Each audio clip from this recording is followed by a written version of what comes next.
بسم اللہ الرحمن الرحیم نحمدہ ونصلی علی رسولنا الکریم اما بعد۔ آج کے سوالات میں ایک سوال یہ ہے، السلام علیکم مفتی صاحب، ہم حدیث پڑھ رہے تھے کہ جو کسی کو قرض دے دیا اس کو دوہرا اجر ملے گا، تو اس میں کیا غیر مسلم کو بھی یہی اجر ملے گا؟ اور کچھ لوگ کی عادت ہوتی ہے مانگنے کی، کیا ان کو کیا کرنا چاہیے؟ دیکھیے، اسلام نے ہمیشہ ہمدردی کا، حسن سلوک کا حکم دیا ہے۔ ایک قرض کا آدمی جب آپ سے قرض مانگتا ہے اور اللہ نے آپ کو گنجائش دی ہے تو ضرور دینا چاہیے۔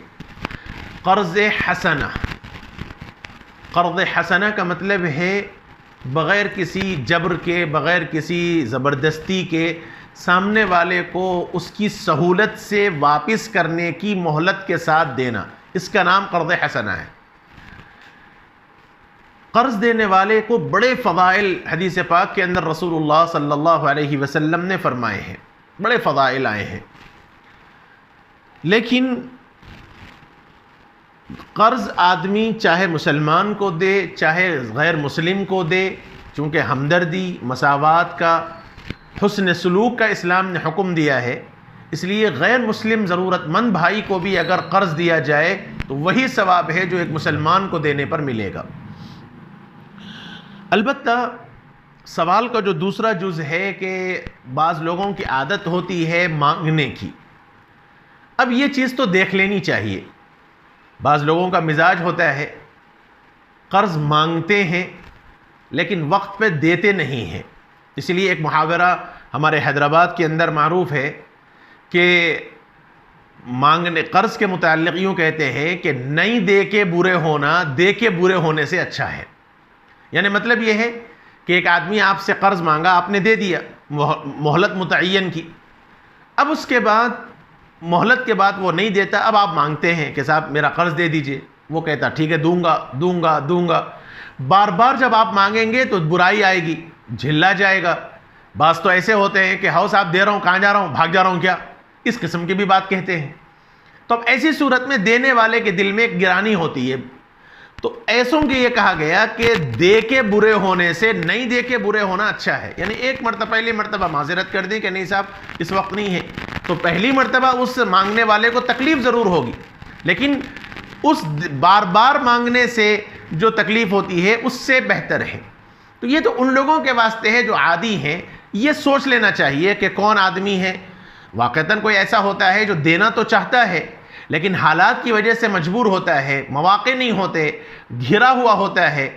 ایسی صورتحال میں اگر اللہ نے آپ کو گنجائش دی ہے تو ضرور تھوڑی مہلت دینی چاہیے، اور جس نے قرض لیا ہے اس کو بھی یہ چاہیے کہ بھلے وہ 3 وقت کے بجائے 2 وقت کھائے لیکن سامنے والے کا قرض ادا کرے، چونکہ بڑی سخت وعید آئی ہے۔ رسول اللہ صلی اللہ علیہ وسلم ابتدائی زمانے میں ان لوگوں کا جنازہ نہیں پڑھتے تھے جن کے متعلق معلوم ہوتا ہے کہ اس کے اوپر قرضہ ہے۔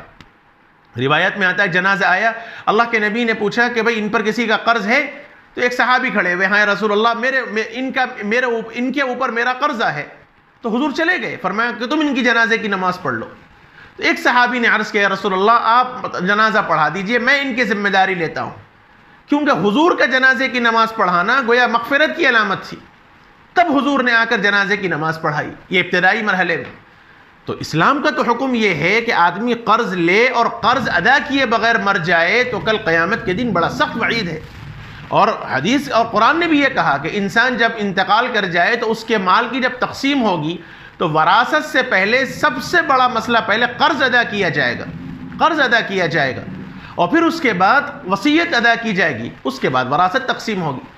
اس لیے قرض کے سلسلے میں آج جو لوگ دینے کے لیے پیچھے ہٹ رہے ہیں اس کی بنیادی وجہ یہ ہے کہ لینے والے وقت پہ ادا نہیں کرتے، اپنے سارے کام کریں گے، اپنی ساری ضروریات پوری کریں گے، اپنی ہر خواہش پوری کریں گے، لیکن قرض دینے والے کا قرض ادا نہیں کرتے۔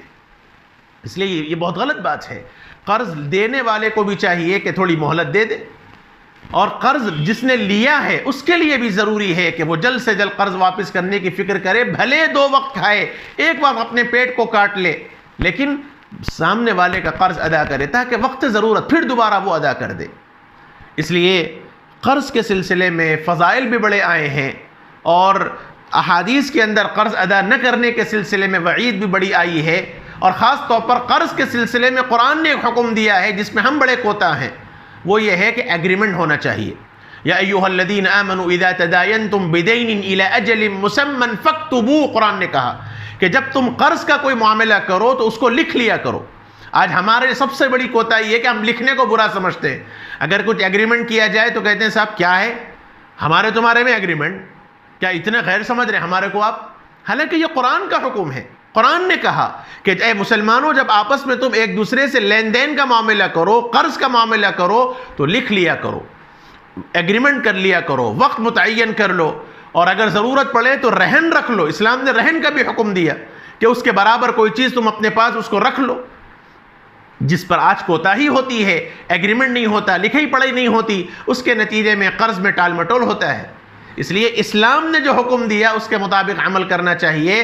قرض دینے والے کو بھی چاہیے، اگر غیر مسلم ہیں تو اس کو بھی دینا چاہیے، اور وہی ثواب ملے گا جو قرض دینے والا، جو مسلمان قرض آدمی کو ملے گا۔ بہرحال اللہ تعالی ہم سب کو اسلام پر عمل کی توفیق نصیب فرمائے۔ وآخر دعوانا ان الحمد للہ رب العالمین۔